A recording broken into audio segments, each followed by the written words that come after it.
할렐루야. 오늘도 말씀으로 주님과 동행하고 계신 여러분을 주의 이름으로 축복합니다. 함께 보실 말씀은 출애굽기 21장에서 23장 말씀이 되겠는데요. 이 부분을 관통하는 주제는 22장 31절에 너희는 내게 거룩한 사람이 될지니 라는 말씀으로 볼 수 있겠습니다. 하나님 나라를 보여주는 가장 대표적인 그 삶의 모습, 그건 거룩이라는 것이죠. 그리고 거룩한 삶이란 그럼 어떤 것이냐? 그것을 이제 여러 가지 규례를 통해서 가르쳐 주고 계신 것이 21장에서 23장의 말씀이 되겠습니다. 21장은 먼저 종에 관한 법과 배상에 관한 법을 말씀하고 계신데요. 십계명을 주신 후에 사람에 대한 규례를 이제 쭉 말씀을 하십니다. 21장 1절을 보면 백성 앞에 세울 규례는 이러하니라는 말씀을 하고 있죠. 이 말씀은 대민법규, 대인법규, 사람에 대한 법에 대한 말씀을 시작하면서 첫 사례로 종에 대해 다루고 있어요. 이건 당시 고대 근동 사회에서는 유래를 찾아볼 수가 없는 법조항입니다. 아니, 사람에 대한 법을 이제 말하기 시작하는데 그 땅에서 사람의 존재 가치로도 칠 것이 없는 그런 노예를 그 법의 가장 앞장, 첫 장에다가 종에 대한 법을 거론하고 있다는 것은 이건 현대사에도 얼마 되지 않은 일들이라고 볼 수가 있죠. 히브리 종을 사면 일곱째 해에는 몸값을 물지 말고 자유의 몸이 되게 하라는 거예요. 안식년이 되면 일곱째에는 그냥 내보내주라는 거예요. 자유가인이 되게 하라는 거죠. 종살이가 대물림되지 않도록 해야 된다는 거죠. 여종의 경우는 이제 처버로서의 신분을 얻게 되는 경우가 있는데요. 그러면 평생 신분을 보장해 줘야 된다는 거예요. 예를 들어서 주인이 다른 여자가 생겼다. 다른 여자를 아내로 얻었다. 그래도 그 처버로 얻은 여종의 음식과 의복 그리고 동침하는 것은 끊으면 안 된다라고 규정을 하고 있습니다. 그리고 21장 9절을 보면 여종을 사서 만약 자기 아들에게 아내로 주려고 여종을 샀으면 그 여종을 딸같이 대우하라고까지 말씀하고 있습니다. 하나님의 나라의 법답다는 생각이 듭니다. 배상에 대해서도 약한 자의 인권을 매우 중요하게 다루고 있습니다. 21장 23절에서 25절은 우리가 흔히 동해복수법으로 잘 알고 있는 이제 말씀이죠. 생명은 생명으로, 눈은 눈으로, 이는 이로, 손은 손으로, 발은 발로, 된 것은 된 것으로, 상하게 한 것은 상하게 한 것으로 할 것이며 라고 하는 말씀이죠. 그렇게 이제 갚으라는 거예요. 우리는 흔히 이 말씀을 이제 복수할 때에 눈에는 눈, 이에는 이 이런 말씀으로 잘못 사용하고 있습니다. 이것은 보복의 근거로 삼는 법규가 아니라 정의에 관한 법규예요. 예를 들어서 종이 주인을 섬기다가 눈을 조금 상하게 했어요. 근데 이 주인이 이 종을 기분 나쁘다고 막 심하게 때린다든지 죽을 만큼 때린다든지 또는 죽인다든지 옛날 고대 사회에서는 뭐 재판 없이 그냥 주인이 종을 아무렇게나 죽여도 되었거든요.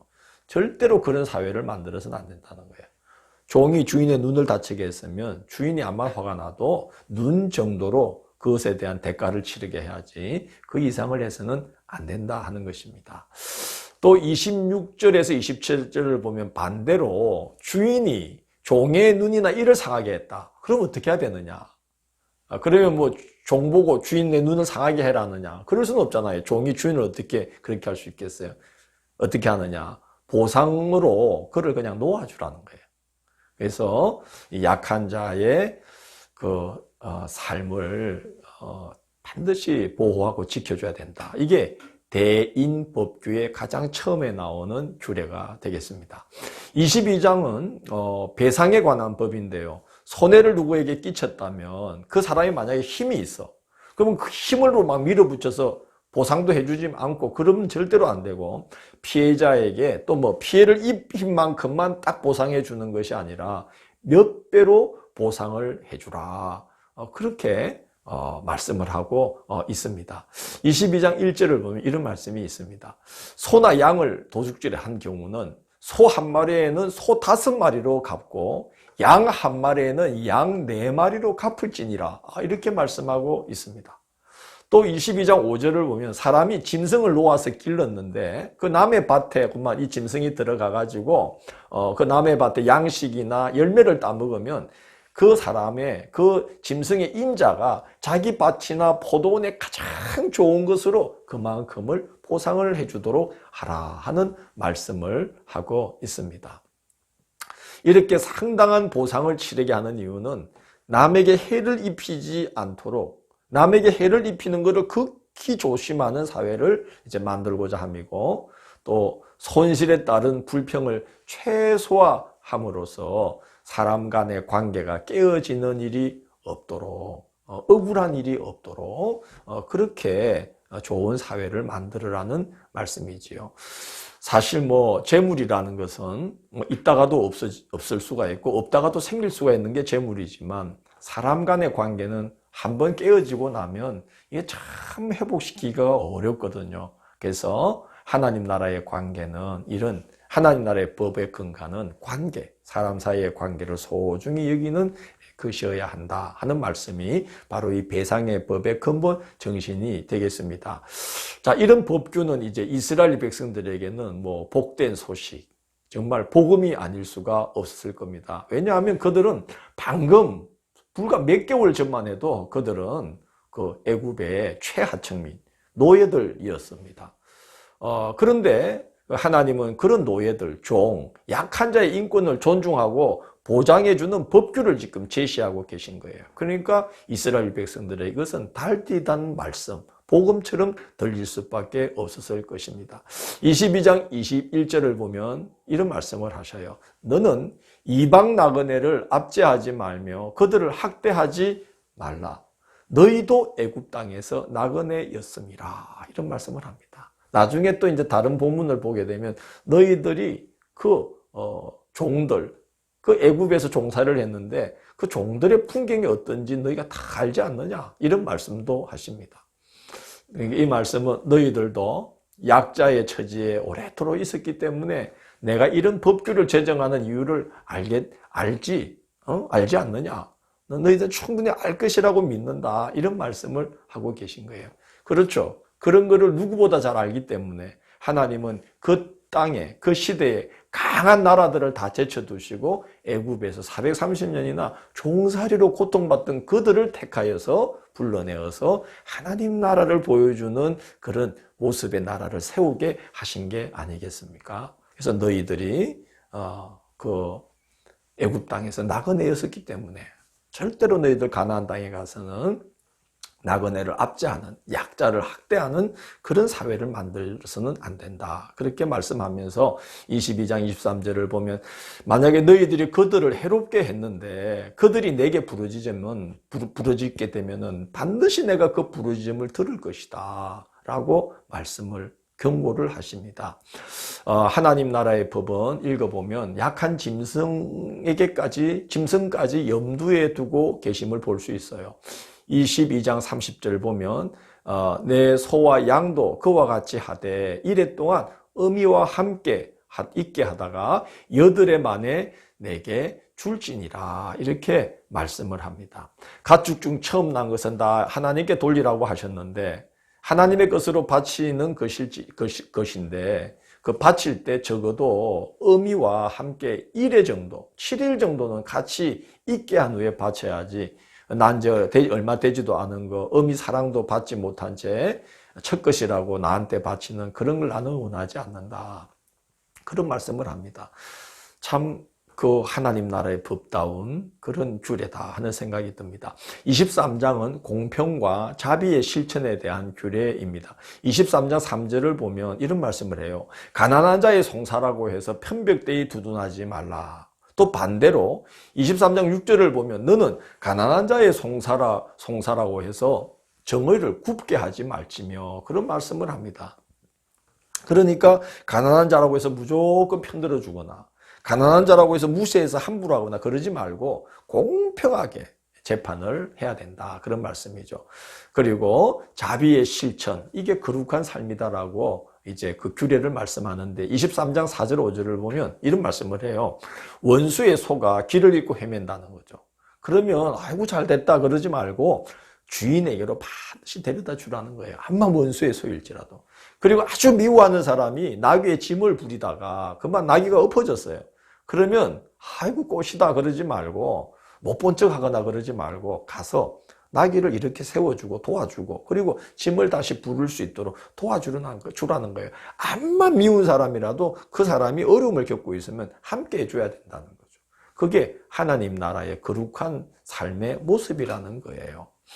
23장 11절을 보면 이런 말씀도 합니다. 이제 보면은 안식년이라든지 안식일과 같은 그 신앙에 관계된 법규도 가만히 보면 그 속에 약한 자, 힘없는 자들을 배려하는 정신이 한 부분 들어있다는 것을 볼 수 있어요. 23장 11절을 보면 이런 말씀을 하십니다. 일곱째 해에는 땅을 묵혀두어서 가난한 자들로 먹을 것이 되게 하고 그리고 그들이 먹고 남은 것은 들짐승들의 양식이 되게 하라고 말씀합니다. 그러니까 안식년의 정신 속에 하나님을 섬기는 것 말고도 이렇게 사람과 짐승을 배려하는 정신이 같이 들어있다는 거죠.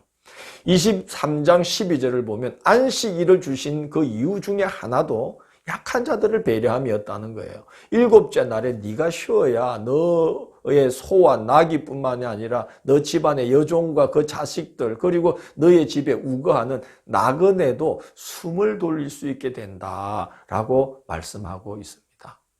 요즘 숨 돌릴 틈도 없이 사람을 부려서 사람들이 갑자기 돌연사하는 이런 일들이 막 일어나고 있는 우리 사회가 되지 않았습니까? 이건 하나님 나라에서 한참 먼 사회의 모습이고 너무 가슴 아픈 일이죠. 짐승도 그렇게 대우하지 말라는 게 지금 하나님 나라의 법위의 규례거든요. 우리 사회가 참 한번 우리 사회가 흘러온 역사를 반성해야 되지 않나 그런 생각이 들어요. 가나안 땅에 들어가서 절대 우상 숭배하지 말고 지금 내가 명령한 것을 잘 지켜 행하라 그런 말씀합니다. 우상 숭배에 빠지면 사람이 탐욕을 부리게 됩니다. 우상 숭배는 곧 탐욕입니다. 그래서 앞서 말씀하신 그런 자비, 공평, 정의 다 필요 없어지는 거죠. 오직 욕심을 채우기 위해서 악을 행하는 길밖에는 남지 않습니다. 그래서 너희가 가나안 땅 들어가면 절대로 우상 숭배에 빠지지 말고 이 말한 모든 규례를 지키면 내가 가나안 백성들을 다 몰아내고 그 땅을 너희에게 줄 거다. 또 말씀하시면서 적시 주지 않는데 너무 그들을 쫓아내면 그 땅에 짐승이 너무 많아져서 너희가 해를 입을까 봐 내가 조금씩 그들을 내쫓아 줄 거다. 이런 말씀까지 하셔요. 얼마나 내가 세밀하게 배려하면서 너희를 도와줄 것인지를 말씀하고 계신 것이죠. 계명을 주신 이유는 너희는 내게 거룩한 사람이 될지니라는 그런 이제 거룩에 대한 요청 때문에 계명을 주셨고요. 거룩이 뭐냐? 정의롭고 공평하고 자비를 행하면서 사는 것이다 말씀합니다. 그래서 하나님께서 오늘 여러 가지 규례로 그들을 거룩의 길로 이끌고 계십니다. 오늘 이 땅에 그 많은 백성들이 오늘날의 교회와 그리스도인들에게 소망하고 있는 게 뭘까요? 바로 그런 모습 아닐까요? 이 땅이 잃어버리고 있는 놓치고 막 가고 있는 그러한 것들을 우리는 다시 되찾아서 거룩한 삶, 정의롭고 또 공평하고 자비를 실천하면서 살아가는 삶을 이 땅의 많은 사람들이 교회와 또 이 땅 그리스도인들에게 원하고 있다는 생각이 듭니다. 그렇게 살아갈 수 있는 지혜와 힘을 얻기를 기도하면서 살아가면 좋겠습니다. 내일은 1월 27일 수요일 출애굽기 24장에서 27장 말씀을 통해서 성소, 거룩의 터라는 제목으로 말씀을 살펴보도록 하겠습니다. 함께해 주셔서 감사합니다. 기도하겠습니다. 주님, 저희가 날마다 말씀과 기도로 우리 삶을 성찰하면서 살아가고 있습니다. 숨가쁘게 살아가면서 하나님의 백성다운 삶의 모습들을 자취도 없이 다 잃어버리며 살지 않도록 도와주시고 잃어버리며 살아왔던 것을 말씀과 기도 가운데 하나하나 되찾아가면서 거룩한 삶으로 회복되도록 저희들을 인도하여 주십시오. 예수님 이름으로 기도드립니다. 아멘.